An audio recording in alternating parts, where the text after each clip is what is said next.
नमस्कार, तुम्हा सर्वांचं आपल्या स्टडी पॉइंट या यूट्यूब चॅनलमध्ये स्वागत आहे। तर खाद्यतेलाच्या किमती कोसळल्या, 15 लिटर डब्याचा ताजा भाव पाहून तुम्ही देखील थक्क व्हाल। एकूणच याबद्दल संपूर्ण सविस्तर अशी माहिती या व्हिडिओच्या माध्यमातून जाणून घेणार आहोत। तत्पूर्वी तुम्ही जर आपल्या स्टडी पॉइंट या यूट्यूब चॅनलवरती जर नवीन असाल तर आपल्या या चॅनलला लगेचच लाईक आणि सबस्क्राईब करायला विसरू नका। चला तर मग वेळ वाया न घालवता खाद्यतेलाच्या किमती कशा पद्धतीने कोसळलेल्या आहेत व 15 लिटर डब्याचा ताजा भाव काय आहे ते या ठिकाणी आपण जाणून घेऊया। बघा, या ठिकाणी तुम्ही टायटल पाहू शकता। टायटल काय आहे बघा, खाद्यतेलाच्या किमती कोसळल्या, 15 लिटर डब्याचा ताजा भाव पाहून तुम्ही देखील थक्क व्हाल। बघा, ऑइल खाद्यतेल म्हणजे असे तेल जे आपण रोजच्या जीवनात वापरतो। हे तेल झाडांच्या बिया, फळे किंवा इतर भागापासून काढले जाते।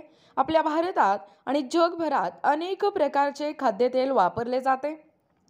प्रत्येक तेलाची आपली वेगळी चव आणि गुणधर्म आणि आरोग्यासाठी फायदे असतात। उदाहरणार्थ, जर सोयाबीन तेल सुमारे 130 प्रति किलो मिळते, तर शेंगदाणा तेल सुमारे 185 प्रति किलो असते। तर सूर्यफूल तेल हे सुमारे 130 प्रति किलो या ठिकाणी मिळतो। बघा, सोयाबीन तेल जर 130 रुपये प्रति किलो मिळत असेल तर एकूणच शेंगदाणा तेल सुमारे 185 प्रति किलो असते आणि सूर्यफूल तेल हे सुमारे 130 प्रति किलो मिळते। शेंगदाणा तेल शेंगदाण्यापासून बनते। याची चव थोडी गोडसर आणि दाट असते। हे तळण्यासाठी जास्त वापरले जाते आणि यात आपल्या हृदयासाठी देखील चांगले फॅट्स असतात। सूर्यफूल तेल हे सूर्यफुलांच्या बियापासून बनते। हे तेल हलके असते आणि पदार्थांची खरी चव बदलत नाही। यात व्हिटॅमिन ई भरपूर असते। हे भाज्या शिजवण्यासाठी चांगले मानले जाते। सोयाबीन तेल आणि सोयाबीन बियापासून मिळते। यात ओमेगा 3 आणि ओमेगा 6 हे फॅटी ॲसिड्स असतात। हे स्वस्त आणि बहुउपयोगी तेल आहे। त्यानंतर खोबरे तेल हे नारळाच्या खोबऱ्यापासून मिळते। दक्षिण भारतात हे जास्त वापरले जाते आणि यात जरी फॅट जास्त असले तरी या आरोग्यासाठी फायदेशीर ॲसिड असते आणि ते गरमीतही टिकते। त्यानंतर आहे मोहरीचे तेल। या मोहरीच्या बियापासून मिळते आणि उत्तर आणि पूर्व भारतामध्ये, म्हणजे जसं की आपल्या भारतामध्ये उत्तर आणि पूर्व भारतामध्ये हे जास्त वापरले जाते आणि याला जो आहे तो तिखटसर वास असतो आणि हे जे आहे ते रोगप्रतिकार शक्ती वाढवते आणि आपल्या हृदयासाठी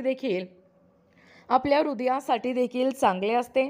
तेल निवडताना काही गोष्टी लक्षात घ्याव्यात, जसे की रिफाइंड तेल प्रक्रियेतून बनवले जाते, तर कोल्ड प्रेस्ड तेल हे कमी उष्णतेवर काढले जाते, ज्यामुळे त्यातील पोषक तत्वे टिकून राहतात आणि तळण्यासाठी जास्त तापमान सहन करणारे तेल चांगले असते। तर सलादसाठी कोल्ड प्रेस्ड किंवा व्हर्जिन तेल चांगले असते। एकूणच प्रत्येक व्यक्ती जी आहे, प्रत्येक व्यक्तींचं याने राहणीमान वेगळं असतं। प्रत्येक व्यक्तींचं गरज हे वेगवेगळं असतं। त्यामुळे आपल्या आरोग्यानुसार योग्य तेल निवडणं हे गरजेचं आहे। तेल नेहमी या ठिकाणी प्रमाणात वापरले तर शरीर जो आहे आपला एकूणच निरोगी आणि सदृढ राहते। हे आम्हाला सगळ्यांना माहीतच आहे।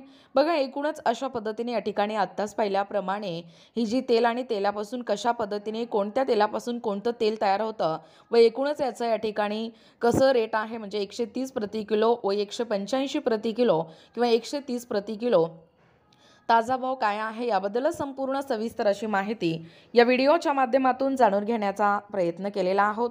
मंडळी, अशाच प्रकारचे जर नवनवीन व्हिडिओ पाहिजे असतील किंवा तुम्हाला जर आमच्या अध्यापनाचे व्हिडिओ आवडत असतील किंवा तुम्ही जर आपल्या स्टडी पॉइंट या यूट्यूब चॅनलवरती जर नवीन असाल तर आपल्या या चॅनलला लगेचच लाईक आणि सबस्क्राईब करायला विसरू नका। भेटूया अशाच पुढच्या नवीन व्हिडिओमध्ये। तोपर्यंत धन्यवाद।